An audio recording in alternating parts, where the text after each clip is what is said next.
Yo puedo solo, es el título del mensaje de esta mañana.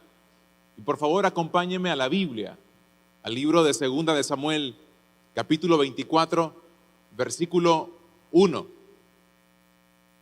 Una vez más, la ira del Señor se encendió contra Israel e incitó a David a hacer un censo nacional.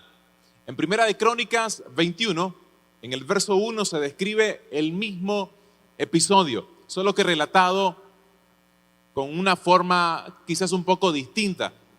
Satanás se levantó contra Israel, pues incitó a David a hacer un censo. A través de los años, yo he escuchado al menos distintas explicaciones alrededor de las discrepancias que pueden haber en estos dos versículos. Puntualmente lo que he oído es que algunos creen que se trata de dos momentos distintos y que por lo tanto en Samuel ustedes pueden ver que es Dios el que incita a David, y en Crónicas aparentemente quien incita es Satanás. Otros afirman que realmente fue el diablo el que incitó a David y Dios permitió la acción dentro de su soberanía. Yo no voy a entrar en los detalles teológicos de este asunto, pero cuando uno logra estudiar un poquito los escritores de cada uno de estos libros y logra descubrir también el propósito que hubo con cada uno de estos libros, todas las discrepancias que pueden haber alrededor de este escenario bíblico caen de forma muy rápida. Así que no me voy a detener ahí para no distraerlos con un asunto que podemos más adelante poder discutirlo incluso. El tema es este: David hizo un censo. Y el censo en aquella época no era bien visto, al menos por la cultura del Medio Oriente. Y es más, había una suerte de ley o código espiritual que el mismo Señor había dado a los gobernantes de Israel, precisamente para evitar situaciones como la que vivió David y la que él mismo propició, salvo que Dios mismo la haya orientado. Pero como ustedes pueden ver en Éxodo capítulo 30, versículo 12, Dios le dijo al pueblo de Israel: recuerda que solo yo tengo derecho a hacer una lista de todos los israelitas, pero si tuvieras que hacerla, cada israelita deberá darme una contribución para que yo no les quite la vida, ni les envíe ninguna enfermedad contagiosa ni mortal. ¿Por qué les cuento esto? Porque quiero, número uno, que quede sentado algunas bases importantes acerca de este episodio bíblico de David. Insisto, David es motivado con toda seguridad por orgullo, por soberbia, por arrogancia, a hacer un censo. El censo se hacía por una de estas dos razones, y en algunos casos por las dos a la vez. Uno, simplemente para descubrir la fortaleza de tu ejército, y a partir de ahí poder ver qué tan grande o qué tan pequeño vos eras en comparación con otros países, con otras naciones. Entonces vos hacías un censo para descubrir la edad que tenían usualmente los hombres y la cantidad de hombres que ibas a tener a disposición en el momento de un reclutamiento militar, número uno. Y número dos, el censo se hacía también con el propósito de descubrir la cantidad de personas que habitan en el lugar donde vos gobernás y así poder establecer un tributo mayor, menor o mantenerlo igual. Casi siempre era para aumentar los impuestos. De ahí que no era bien visto el asunto, porque significaba o que ibas a ir al ejército o que te iban a cobrar más impuestos. Pero de toda forma, en el caso de David, todo hace indicar, como lo vamos a ver en un ratito, que se trataba de orgullo. Hace algunos miércoles les compartí algo en relación a un comportamiento motivado por el orgullo, por la arrogancia, y permítame repetírselo. Esto lo dijo un conocido comentarista bíblico, William Barclay se llama, lo tienen en pantalla. Haremos bien en mantenernos especialmente en guardia, después que la vida nos ha llevado a las alturas, porque es precisamente entonces cuando asalta el más grave peligro de las cimas.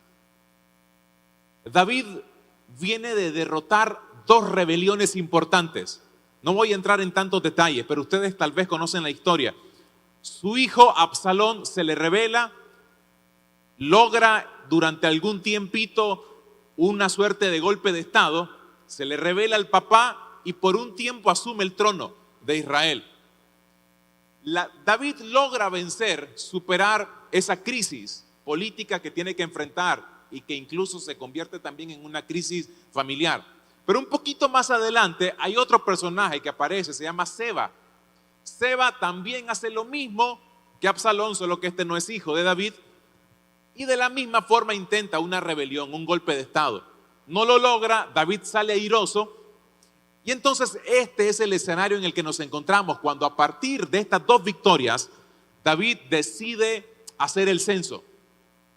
Insisto, el hombre probablemente se siente invencible, siente que no hay nada ni nadie que pueda contra él, siente que después de una racha de victorias, siente que después de una racha de individuos que quieren venir en contra de él y él logra superarlos, se siente literalmente invencible. Yo no sé si algunos de los que estamos acá han pasado por escenas como esas, pero creo que una de las mayores dificultades que nosotros vamos a enfrentar en la vida es precisamente cómo vamos a gestionar el éxito, cómo vamos a gestionar cuando nos comience a ir bien en la vida. Porque nosotros usualmente dentro de las iglesias apelamos con enseñanzas que apuntan para que nos vaya bien en la vida.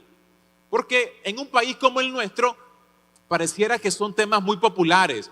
¿Cómo hacer para que te vaya bien? ¿Cómo hacer para que seas bendecido? ¿Cómo ser próspero? ¿Cómo tener bienestar en la vida? Y pareciera que todos los temas tienen que ir orientados en que la vida sea buena. Ahora, ¿eso es malo? No, no es malo. El tema es que giremos toda nuestra existencia en base a esa misma temática. ¿Saben por qué? Porque entre otras cosas el Evangelio no trata únicamente de que me vaya bien en la vida. Es parte del asunto, es parte del combo, pero no es el todo ni es ni siquiera lo más importante. Pero número dos, a veces nos enseñan cómo tener éxito, pero no nos enseñan a cómo tener el carácter para sostenerlo. David aprendió a ganar, pero no aprendió a tener un corazón correcto durante sus victorias. Y creo que puede ser la tentación o la prueba más fuerte que nosotros podamos enfrentar cuando nos vaya bien. Constantemente ustedes han escuchado acá, desde esta plataforma, el Señor te va a bendecir. Dios tiene planes buenos para ustedes. ¿Y lo creen, sí o no? ¿Creen que va a venir en algún momento? La pregunta es esta: ¿vamos a tener el corazón listo para ese momento? ¿Tendremos el corazón bien puesto? Porque noten que la tendencia natural del ser humano, luego que ha tenido las manos vacías y Dios le permite, por gracia, por misericordia, por lo que ustedes quieran, tener las manos llenas, por alguna razón nos comenzamos a creer un poquito gaitos, nos comenzamos a creer un poquito importantes, nos comenzamos a creer especiales, diferentes en relación a otras personas. Básicamente nos llenamos de orgullo. Y a lo mejor no es gran cosa lo que hemos conseguido, pero nos creemos gran cosa. Y a lo mejor no somos tan diferentes al resto, pero nos creemos muy diferentes. David está en una situación como esta que les estoy describiendo.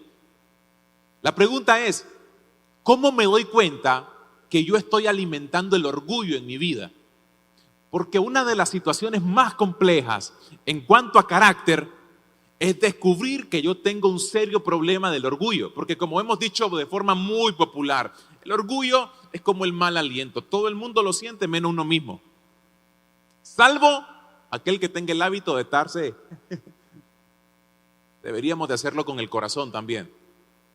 Constantemente ir descubriendo, ir profundizando en nuestro corazón para descubrir a qué huele.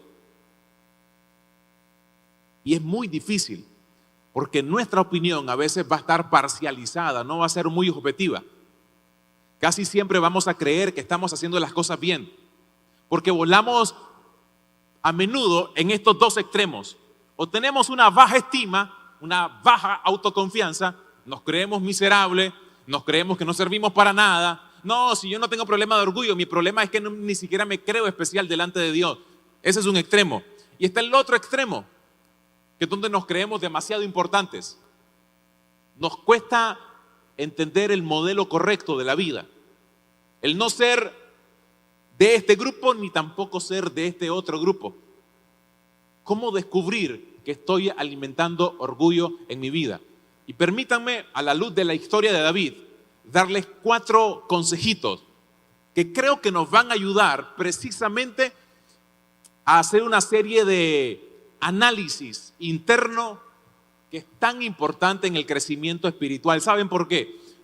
Porque como ustedes recordarán, una de las cosas, Dios dice en la palabra que hay muchas cosas que le desagradan. A Él no le gusta la mentira, a Él no le gusta, por supuesto, el chisme, no le gusta la murmuración, no le gusta el robo. Pero hay muy pocas cosas que la Biblia la describe no como desagrado, sino como aborrece.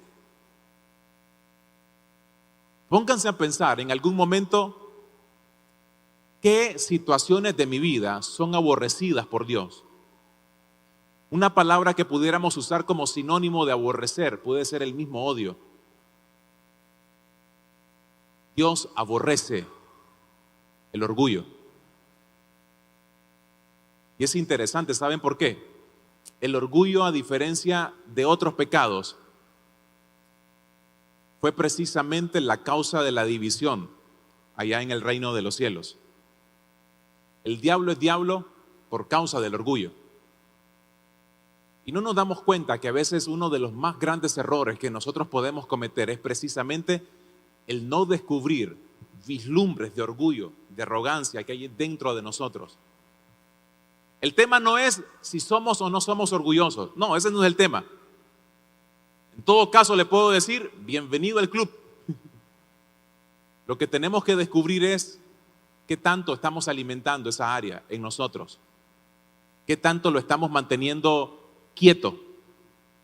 El tema no es descubrir si soy o no soy orgulloso. Tenemos que quitarnos esa duda. Todos en un sentido luchamos con muchos niveles de orgullo o pocos niveles. La pregunta es, siempre insisto, ¿cómo estoy alimentándolo? Aquí está la primera forma en la que alimentamos el orgullo y es la autosuficiencia. Es cuando llegas al punto en que toda su vida se basa en tus propios esfuerzos para sentirte bien. Todo depende de lo que yo hago, de lo que yo soy capaz de hacer. Noten en David, por favor, 2 de Samuel, capítulo 24, versículo 2. Entonces el rey le dijo a Joab y a los jefes del ejército: vayan por todo el país y cuenten a todos los hombres en edad militar para que yo sepa, noten esto, la razón de la encuesta del censo que hace David, para que yo sepa cuántos soldados tengo, para que yo sepa cuán capaz soy de vencer cualquier otro ejército. Para que yo sepa, es una expresión que puede parecer simplemente descriptiva, que relata el episodio. Pero ¿cuántas veces nosotros precisamente decimos cosas como esta? Que venga Julanito para que sepa con quién se está metiendo, para que sepa quién soy yo, que le quede claro lo que yo he hecho, que le quede claro los títulos que tengo pegado, colgado en la pared de mi casa. Que le quede claro lo que yo gano, el puesto que tengo en la empresa. Es una actitud usualmente de orgullo. Es una actitud a menudo motivada por la arrogancia, por la persona que no está dispuesta a creerse menos que otros. Y quiero que vean un ejemplo clásico.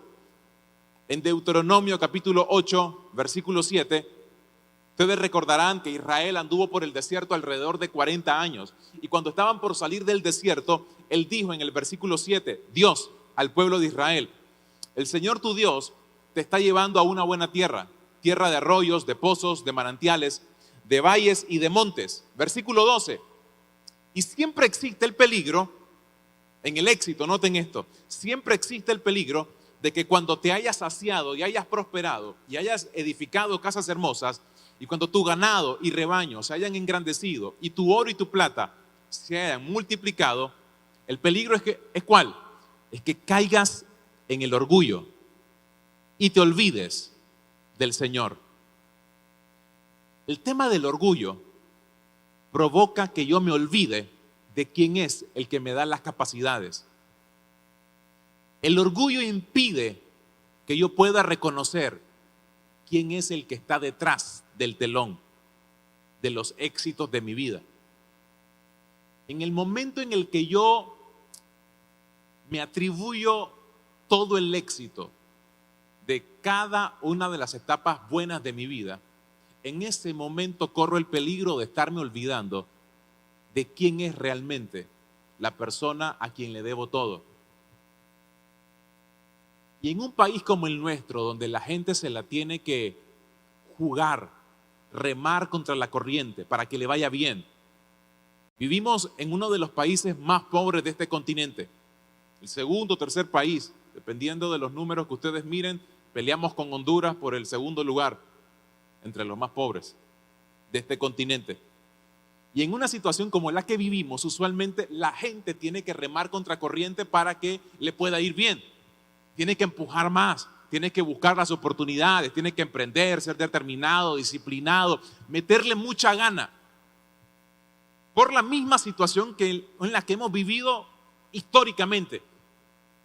Sin embargo, aunque eso es muy bueno, es loable, es noble, hay que incluso motivar a más gente que se esfuerce más, que emprenda más, que sueñe más, que visione más, etc. El tema es que a veces eso nos puede nublar nuestro corazón espiritual y hacernos olvidar a quién le debemos todo lo que hemos logrado. La segunda forma, no solo es la autosuficiencia lo que alimenta el orgullo. Lo segundo es esto, el rechazar los consejos. Nadie escucha cuando cree que tiene la razón. Nadie está dispuesto a escuchar cuando cree que está en lo correcto. Y a veces solo se escucha a quien queremos, a quien creemos que tiene importancia. Si no es importante para mí, yo no lo escucho. Y lamentablemente, en esa dinámica de vida nos perdemos de tesoros que personas nos pueden regalar si tan solo aprendiéramos a escucharlos. Noten en el caso de David, otra vez, segunda de Samuel 24, verso 3. Joab le contestó. Joab era, recuerden, el comandante en jefe de su ejército, el general del ejército de David. Luego que escucha la orden que David da de hacer un censo, Joab le dijo, yo le pido a Dios que multiplique a su pueblo y que lo haga 100 veces más grande de lo que es ahora. Noten que Joab llega de forma muy sabia a dar un consejo y le dice, Señor, ¿sabe qué? Yo espero que el éxito que usted tenga ahorita sea mayor todavía. Pero permítame darle un consejo. También le pido a Dios que le permita a usted llegar a verlo. Pero no creo que contarlos sea una buena idea. ¿Cuántas veces hemos escuchado un consejo como ese? ¿Sabes qué? Yo sé que te ha ido bien. Yo sé que la relación con la que estás ahorita, la persona con la que estás, el muchacho, la muchacha con la que estás ahorita, yo sé que te ha ido bien y sentís que va a ser la persona indicada para casarte. Pero esa persona no conoce a Dios. Vos podés decir que es un buen hombre, que es una buena mujer, pero no conoce a Dios todavía. Vos decís que no te va a impedir seguirte congregando, pero no conoce a Dios. Si me preguntás, si me permitís, mi deseo es que te vaya bien. Pero no creo que sea buena idea que te cases con él, que te cases con ella. E insisto, cuando yo creo que estoy en lo correcto, no escucho consejos. Porque a veces mis emociones priman más sobre la sabiduría. El sentirme agradable en algunos momentos pareciera más importante que el hacer lo correcto. Y aunque he escuchado el consejo sabio, no le he prestado atención. Funciona en los negocios, funciona en la familia, funciona en cada aspecto. Creo que todos hemos tenido un Joab en la vida, que nos ha dicho, no creo que sea buena idea. Noten que Joab no es ni siquiera el consejero de David. Es un hombre importante, por supuesto, pero Joab está debajo de la autoridad de David. David usualmente escuchaba al profeta, por ejemplo a Natán, porque estaban básicamente de tú a tú. Natán tenía cuentas que entregarle a Dios, así como David le entregaba cuenta a Dios. Así que Natán llegaba y le podía decir de tú a David lo que él creía. Pero noten cómo es la arrogancia. Cuando te viene alguien que está debajo de tu autoridad, de tu nivel, viene y te dice, hey, no creo que sea buena idea. Y te está dando tal vez un buen consejo. Pero otra vez, nos las creemos y decidimos cerrar nuestro corazón. David tuvo entre sus hijos a uno de los hombres más sabios de la tierra, por no decir el más sabio, obviando a Cristo, por supuesto. Salomón dijo en Proverbios 12, versículo 15, el tonto está seguro de que hace lo correcto. El sabio hace caso del consejo. En otra versión, este mismo pasaje lo describen de esta manera. El necio cree que todo lo que hace está bien, pero el inteligente oye consejos. Se requiere ser muy inteligente, no solamente humilde, para aprender a escuchar los consejos. Noten cómo finalmente reacciona David ante el pedido o el consejo que le está dando Joab. Versículo 4. La orden del rey pudo más que la opinión de Joab y de los jefes del ejército. Pareciera que se les unió todos los jefes del ejército a David diciéndole, hey, mi señor, mi rey, no es una buena idea hacer censo. Recuerde, por favor, lo que dijo Dios en el pasado. No es buena idea hacer un censo. Y ellos tuvieron que salir a contar a todos los israelitas. Sucede muchas veces que cuando no escuchamos a personas que no tienen nuestro respeto, nos estaremos perdiendo consejos que tienen mucha sabiduría. Y a veces esos consejos pueden venir de la gente menos esperada, de un hijo. Y a lo mejor porque les decimos que ellos no saben, los descartamos de entrada. Pero uno nunca sabe si a lo mejor el mejor consejo que vamos a recibir vienen de la persona menos esperada. Número 3. Permítame darle el tercer ingrediente que añadimos en una alimentación al orgullo. Creernos especiales. Noten lo que dijo Jesucristo en Mateo 23, versículo 6. Refiriéndose a los fariseos, a los religiosos. Aman el lugar de honor en los banquetes y los primeros asientos en las sinagogas y los saludos respetuosos en las plazas y ser llamados por los hombres rabí. Les gusta que los tengan acá en alto, que les reconozcan los méritos, que les reconozcan las estrellas, las que se han ganado. Si hay algo que me encanta de Pablo, y lo vamos a ver en un ratito, Pablo tenía muchas estrellas que mostrar en su vida. Tenía mucho que mostrar, pero en lugar de sus estrellas mostraba sus cicatrices, porque él entendió que en su debilidad es que conoce la fortaleza que viene de parte del Señor. Una persona que se cree fuerte no necesita de Dios, porque Dios no entra en la ecuación de alguien que se cree fuerte. En cambio, aquel que cree que necesita, que es sencillo, que es humilde, Dios entra en la ecuación. Por eso es que dice aquella famosa bienaventuranza, Mateo 5, versículo 3, bienaventurados los humildes, los pobres en espíritu. Los humildes dice en la versión NBI, pero en la Reina Valera dice, bienaventurados los pobres en espíritu. ¿Saben quién es pobre en espíritu? No es pobre económicamente. Pobreza espiritual significa aquel que reconoce su necesidad. Alguien que entiende que necesita ser llenado por otro. Y solamente un humilde y un sencillo puede reconocer eso. El orgulloso le cuesta, porque insisto, se cree especial. Pablo dijo en 2 capítulo 10, verso 18, cuando la gente se alaba a sí misma, ese elogio no sirve de mucho. Lo importante es que los elogios provengan del Señor.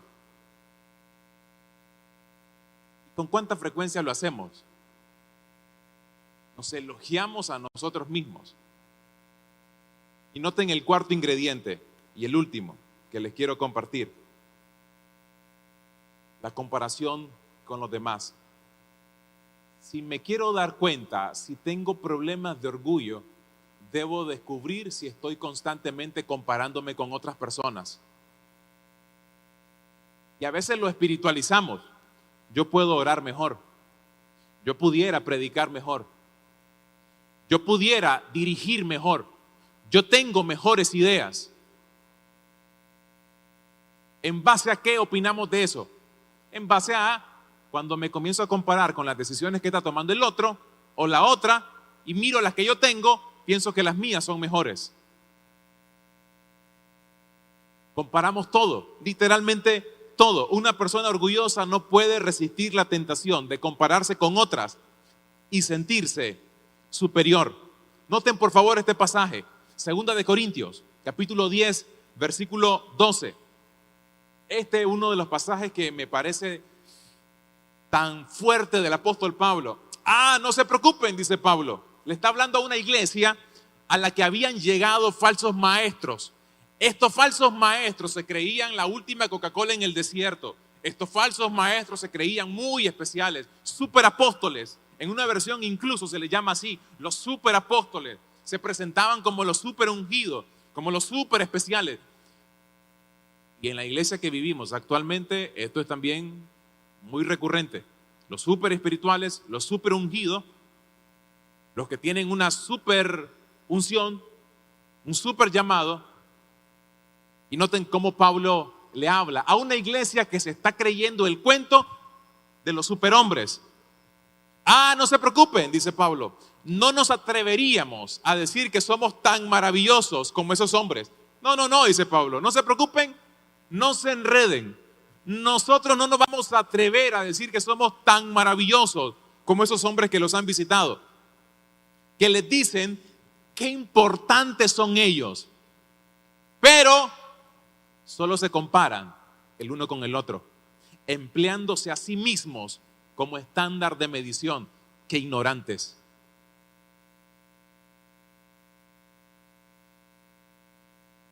Me encanta la forma en la que Pablo escribe. No se preocupen, yo no me voy a pelear si alguien es mejor que yo, lo que está diciendo Pablo en un buen nica. Yo no me voy a estar peleando si vos decís que sos mejor, tranquilo. Seguite midiendo que tu estándar sigue siendo el tuyo, vos mismo. Es fácil medirse con otra persona cuando yo creo que mis ideas son mejores. Mis estimados, no estamos llamados para medirnos con otros, estamos llamados para medirnos con una sola persona, y es Jesucristo. Y cuando nos medimos con Él, nos vamos a dar cuenta que lejos estamos. ¿Cuánto nos falta? ¿Cuánto carácter nos falta? ¿Cuánta madurez nos falta? ¿Cuánta humildad nos falta? ¿Cuánto perdón nos falta por dar? ¿Cuánto amor nos falta por dar? Si me voy a comparar con alguien, que sea con Cristo. Si voy a comparar lo ungido que soy, compárese con la unción de Cristo. Si me voy a comparar por lo gran orador que soy, compárese con la oratoria de Cristo. Es fácil creerse mejor que otros. Es difícil poder reconocer delante del hombre perfecto, Cristo mismo, vernos especiales. Ahí chocamos con una realidad, y es que nuestra vida todavía carece de muchas cosas. Es un llamado, mis estimados, para que tengamos un polo a tierra. Es un llamado a la sencillez. La sociedad por naturaleza, la que no conoce de Cristo, es orgullosa. El orgullo radica en el hecho de que no quiero a Dios en mi vida. De ahí se desprenden muchas otras ramificaciones, muchas formas de expresarse el orgullo. Pero en esencia la sociedad es orgullosa al no querer meter a Cristo en su vida y que Cristo gobierne. No quiere perder el control, el timón de su vida, el timón del barco de su vida. El problema es cuando nosotros como iglesia tenemos un comportamiento similar, que lo maquillamos con religiosidad, que lo maquillamos con un discurso espiritual, pero en el fondo tenemos la misma dificultad que están enfrentando allá afuera. Orgullo en el corazón. Pareciera que tenemos nuestra propia dinámica interna, donde incluso competimos entre nosotros mismos. ¿Quién luce mejor? ¿Quién canta mejor? ¿Quién predica mejor? ¿Quién es mejor líder? ¿Cuál círculo es mayor? ¿Cuál distrito tiene más? Y yo qué sé, pareciera que lo importante es vernos más especiales que otros dentro de nuestro propio ambiente evangélico. Y no debería de funcionar así. Insisto, no se preocupen, dijo Pablo. No nos atreveríamos a decir que somos tan maravillosos como esos hombres, que les dicen qué importantes son ellos, pero solo se comparan el uno con el otro, empleándose a sí mismos como estándar de medición. Qué ignorantes. David dijo en 2 de Samuel, capítulo 24, versículo 10, y con esto voy cerrando. Pero después que levantó el censo, después que metió la pata David, observen esto, la conciencia de David comenzó a molestarle. Mientras hacía el mensaje, pensaba, ¿cómo se hace para vencer el orgullo? Y ustedes pueden googlear, meten en YouTube, cómo superar el orgullo, y les van a aparecer un montón de mensajes. Paso 1, paso 2, paso 3, los pastores, los motivadores, los conferencistas, todo el mundo tiene formas. Pero mis estimados, hay un detonante para todos los otros principios prácticos que hay. Y el detonante es el que vivió David. La conciencia comienza a molestarte. ¿Saben cuál es el mayor de los problemas para nosotros que tenemos que convivir luchando con el orgullo? Es que a veces la conciencia no nos alerta. Nuestra conciencia está insensible ante una condición latente en nuestra vida. Y hay algunas señales de que mi conciencia no está funcionando bien. Por favor, preste atención a esta lista. Número 1, no percibo ni discierno nada. Alguien cuya conciencia ya está insensible, no percibe, no discierne. No saben la diferencia entre algo que es bueno o es malo. No tiene esa capacidad básica. Se revela a la autoridad de Dios, sabe lo que dice la Biblia. Sin embargo, a pesar de eso, hace lo contrario, hace lo opuesto. Número 3, justifica su conducta. Sí, pero, sí, es que yo, el pero, usualmente son argumentos de orgullosos. Se preocupa más por lo temporal, porque lo importante es mostrar algo, no es ser. La diferencia entre el orgulloso y el humilde, ¿saben qué? Al orgulloso le gusta hacer, porque solo así se siente alguien. El humilde sabe que lo importante es ser. Muchas veces nosotros creemos que somos especiales por las cosas que hemos logrado. El humilde reconoce que somos especiales por lo que otro logró. Eso es lo que me hace especial a mí, porque alguien amó tanto a este mundo que decidió dar a su único hijo para que todo aquel que en él cree no se pierda, sino que tenga vida eterna. El máximo ser de este universo decidió amarme y morir por mí. Eso me hace especial. Tener eso en mente me invita a la humildad, porque luego me doy cuenta que no importa lo que yo haga, mis obras de justicia, incluso, dijo el profeta Isaías, son como trapos de inmundicia delante del Señor. No sirve. salvo que tengan la motivación correcta. Número 5, poco interés en asuntos espirituales. Estoy aquí, pero a la vez no.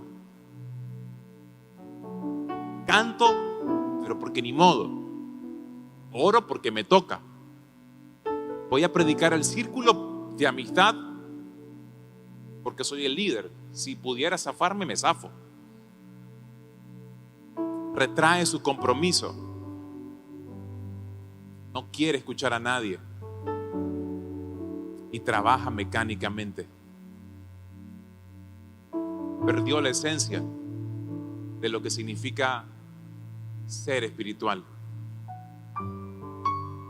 Una de las grandes virtudes que nos asemeja más a Cristo es precisamente la humildad. No se haga mi voluntad, Señor, sino la tuya. Si es posible, pasa de mí esta copa, pero no se haga lo que yo quiero, lo que me gusta, lo que me agrada, lo que me conviene, sino lo que tú ya planeaste. Es una invitación a la humildad. Por favor, cierre sus ojos.